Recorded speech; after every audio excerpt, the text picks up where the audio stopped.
Avis vascular centre మన దేశంలోనే the best varicose vein hospital.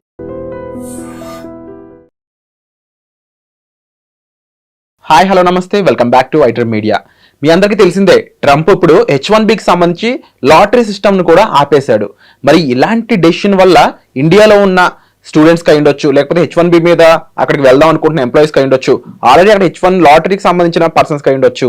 ఎలాంటి ఇంపాక్ట్ ఉంటుంది, ఎలాంటి ఎఫెక్ట్స్ ఉండబోతున్నాయని తెలుసుకుందాం. ఈ విషయాలన్నీ మనకి తెలియజేయబోతున్నారు ఇమిగ్రేషన్ లాయర్ అలాగే అడ్వకేట్ అయిన పృథ్వీ గారు. సార్తో మాట్లాడదాం. నమస్కారం సార్. నమస్తే విరాట్. సో ట్రంప్ ఏదైతే డెసిషన్ తీసుకోడు లేదంటే తీసుకుంటాడని అందరూ వేచి చూసారో ఆ డెసిషన్ వచ్చేసింది ఫైనల్గా. H1B లాటరీ సిస్టమ్ ఇక నుంచి ఉండదు అని తేల్చి చెప్పేశాడు. మరి దీనికి ఆల్టర్నేట్గా ఎలాంటి ప్రాసెస్ అనేది పెట్టబోతున్నాడు అండ్ దీనివల్ల ఎలాంటి ఎఫెక్ట్స్ ఉండబోతున్నాయి? ఇప్పుడు మన H1B వీసా నుంచి యుఎస్ వెళ్ళే వాళ్ళు క్రైటీరియా తీసుకుంటే విరాట్, అక్కడ హైయెస్ట్ పేడ్కి ఇండియన్స్ వెళ్తారు. చాలా మందికి తిరిగింది ఏంటంటే, మనం ఏదో నార్మల్ జాబ్స్కి వెళ్తామేమో అనుకుంటాం. నార్మల్ జాబ్స్కి యూరోపియన్ కంట్రీస్ కానీ లేకపోతే అరబ్ కంట్రీస్ కానీ వెళ్తారు, కానీ H1B వీసా మీద వెళ్ళేవాళ్ళు, యూఎస్కి వెళ్ళేవాళ్ళు ప్రొఫెషనల్, హైలీ టాలెంటెడ్, అక్కడ హైయెస్ట్ పేడ్కే మనం వెళ్తాం.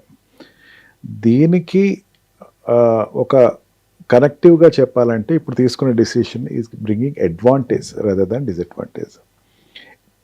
H1B వీసాని హైయెస్ట్ పెయిడ్ శాలరీ ఉన్న వాళ్ళని తీసుకోండి, not lowest paid salary. Highest paid salary తీసుకునేటప్పుడు position, highest position and skilled persons తీసుకోండి అని చెప్పేసి అన్నారు. స్కిల్డ్ పర్సన్ అంటే ఎవరు? ఎక్స్పీరియన్స్ ఉండి ఎక్స్పీరియన్స్ హోల్డ్ చేసి అతను అక్కడ లేబర్ లైసెన్స్ అప్లై చేసేటప్పుడు ఈ వ్యక్తి నేను తీసుకుంటాం వల్ల నాకు ఎక్కువ అడ్వాంటేజ్ ఉంది, ఇతను నాకు కావాలి అని చెప్పి తీసుకునే వాళ్ళు తీసుకుంటారు. జనరల్గా యూఎస్కి వెళ్ళే వాళ్ళు ఎక్కువ మంది నాట్ ఓన్లీ మనం అనుకుంటా సాఫ్ట్వేర్ సెక్టర్ ఒకటే అనుకుంటాం. సాఫ్ట్వేర్ ఒకటే కాదు, హెల్త్ సెక్టర్ ఒకటి ఉంటుంది and science and technology sectors ఉండేది. ఈ అన్ని సెక్టర్స్లో కూడా ఇండియన్స్ వెళ్ళే వాళ్ళు ఎక్కువ మంది ఉంటారు.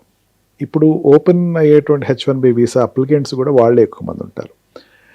వాళ్ళు ఎప్పుడు ఆ ప్రాబ్లం రాదు. వాళ్ళు హైయెస్ట్ పెయిడ్ అక్కడ ఆపర్చునిటీ ఉంటుంది, దాన్ని బట్టి వీళ్ళు అప్లై చేసుకుంటారు, దాని ప్రకారం వెళ్తారు and they will be selected to H1B visa. అక్కడ తీసుకునేటప్పుడు ఏమవుతుందంటే, కంపారిజన్ చేసినప్పుడు ఈ హైయెస్ట్ పెయిడ్ శాలరీ ఇచ్చేవాడికి తీసుకుందామా లేకపోతే నెక్స్ట్ లెవెల్ వాడు తీసుకుందాం అంటే ఫస్ట్ క్రైటీరియా హైయెస్ట్ పెయిడ్కి ఇచ్చేస్తారు. ఫర్ ఎగ్జాంపుల్ ఒక పొజిషన్ని 1 crore rupees పర్ యానం తీసుకుంటున్నారు అనుకుందాం.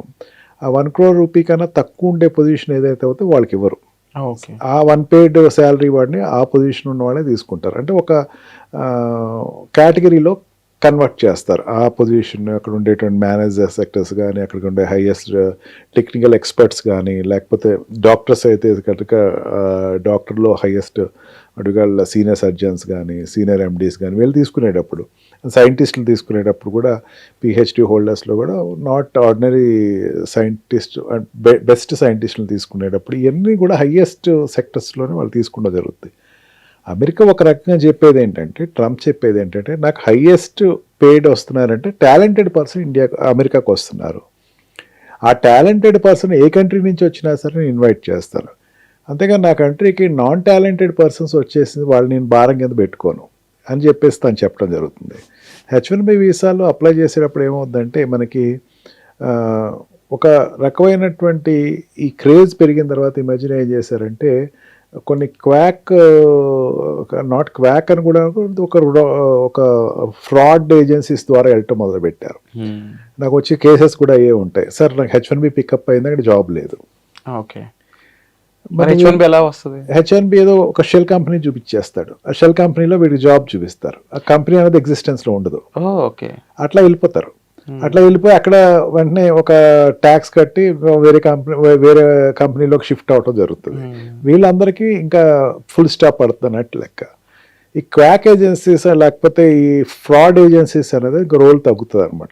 చాలా కంపెనీస్ ఏంటంటే ఫ్రాడ్ కంపెనీస్ ఎస్టాబ్లిష్ చేసేసి ఇదిగో మేము పికప్ చేస్తాము అని చెప్పేసి డబ్బులు తీసుకుని అక్కడ ఏదో రకంగా అక్కడికి వెళ్ళి వాలిపోవాలి, H1B తీసుకుని వాలిపోవాలి అనుకునే వాళ్ళకి ఇది కొంచెం సెట్ బ్యాక్ అనేది చెప్పచ్చు. ఎక్కువ మంది క్వాలిఫైడ్ పర్సన్స్ ఇండియా నుంచి వెళ్తాం జరుగుతుంది. అందులో మనకి ఏదైతే $100 lakhs US ఏదైతే చెప్పాడో దాని ప్రకారం వెళ్ళే వాళ్ళు కూడా హైయెస్ట్ పేడే వెళ్తారు. ఇంకా దాంట్లో సపరేట్ ఒక థియరీ అనేది ఏం లేదు మనకి. అంటే ఇప్పుడు యుఎస్ కంపెనీస్ ఏవైతే ఉన్నాయో వాళ్ళ భాషలోనే చెప్పాలి అంటే చీప్ లేబర్, అంటే కంపేర్ టు అమెరికన్స్ తక్కువ డబ్బులకు వచ్చేది ఇండియన్స్, చైనీస్ అని వాళ్ళకి తెలుసు. ఆ రకంగా ఆ పని తక్కువలో మన వాళ్ళు చేయడానికి ఇక్కడి నుంచి అక్కడికి వెళ్తారు డాలర్ డ్రీమ్స్ వల్ల అనే ఒక ఏదైతే స్టేట్మెంట్ ఇది ఉందో, మరి ఇప్పుడు ఇది ఎలా వర్కౌట్ అవుద్ది? వాళ్ళందరికీ ఒక సెట్ బ్యాక్ అని చెప్పచ్చు. ఇప్పుడు తక్కువ దానికి అంటే మీరు చెప్పేది ఏంటంటే ల్యాబ్ ఈ semi workers and semi labour లేకపోతే ఈ ఫీల్డ్లో ఉండేవాళ్ళు అమెరికా వెళ్ళేవాళ్ళు తక్కువ మంది ఉంటారు. మనకేంటంటే ఐటీలో అయినా తక్కువ శాలరీస్కి వెళ్తున్నారు అనుకుందాం కంపేర్ టు అమెరికా. ఎస్, మరి వాళ్ళ పరిస్థితి వాళ్ళకి సెట్ బ్యాక్ అని చెప్పచ్చు. ఇది ఏదో రకంగా అదే చెప్పాను కదా, ఏదో రకంగా అమెరికా వెళ్ళి వాలిపోదాం, అక్కడ శాలరీ కొంచెం మనకి ఇండియాతో కంపేర్ చేస్తే ఎక్కువ ఉంటుంది. అక్కడ వాడి కంపెనీ వాడేమో ఇక్కడ వీడికి శాలరీ తగ్గించి ఇవ్వటం, ఈ తగ్గించి ఇవ్వటం అన్నది ఇందాక ఇప్పుడు చెప్పిన కాన్సెప్ట్ అనేది ఫుల్ స్టాప్ పెట్టాలనేది ట్రంప్ ఇష్యూ. ఓకే, ఇక ఈ స్కేల్ ఒక మేనేజర్ స్కేల్ ఉంటే దానికి ఒక స్కేలింగ్ చెప్పాల్సిందే. దీనికి ఎంత పే చేస్తున్నాం, దీనికి ఇండియన్కి ఎంత, అమెరికన్స్కి ఇంత కాదు, అందరికీ ఈక్వల్ పే చెప్పు.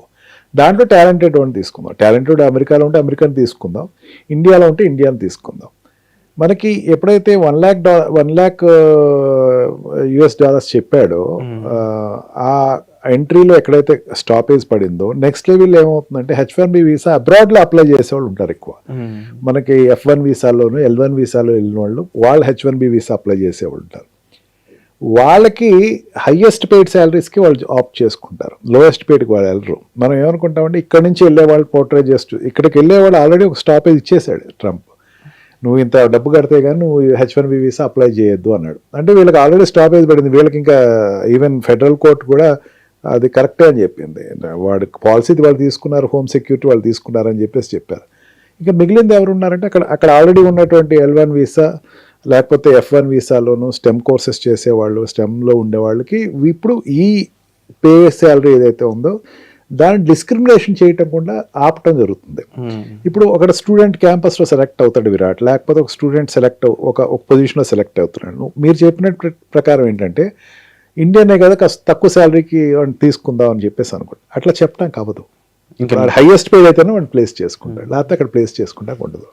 అండ్ అలాగే ఇప్పుడు H1B లాటరీ అనేది ఇంక లేదు కాబట్టి మరి అక్కడ ఆల్రెడీ ఎవరైతే ఉన్నారో వాళ్ళ పరిస్థితి ఏంటి? నెక్స్ట్ వాళ్ళు ఎలా అంటే ఇప్పుడు హై శాలరీస్ ఉంటేనే అక్కడ ఉండగలరా, లేకపోతే ఇండియాకి వచ్చేయడమైన ఆప్షన్? అంతే, ఇంకా there is no other option.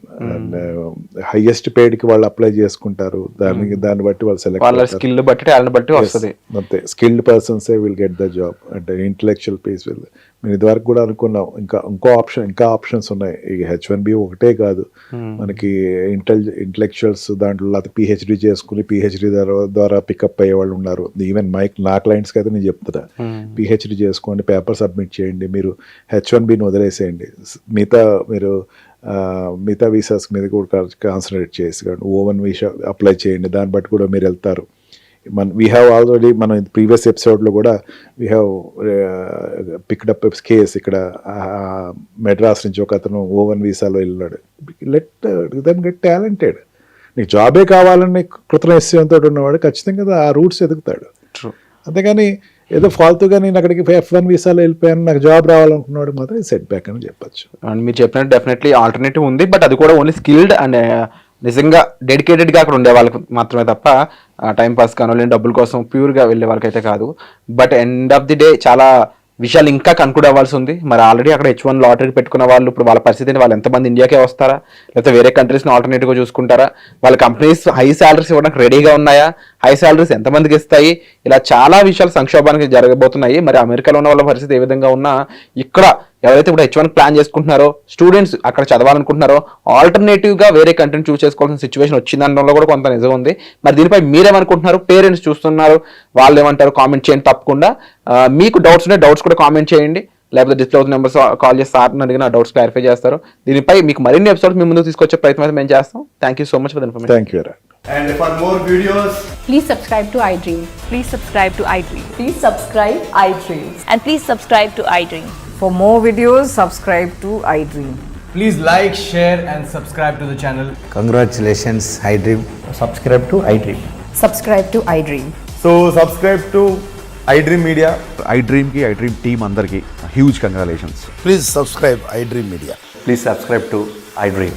Subscribe iDream. Please subscribe to iDream. I dream అంటే నా కళల ఛానల్ సబ్స్క్రైబ్ చేసుకున్న నోరు తిరుగుతలేదు, మీరైతే గంట గుర్తు కొట్టండి. For more such videos, please subscribe to iDream. Subscribe to iDream. Please subscribe to iDream. Please subscribe iDream Media. Please do subscribe to I dream. Please subscribe to iDream Media. For best entertainment and information, please subscribe iDream. And don't forget to subscribe to iDream.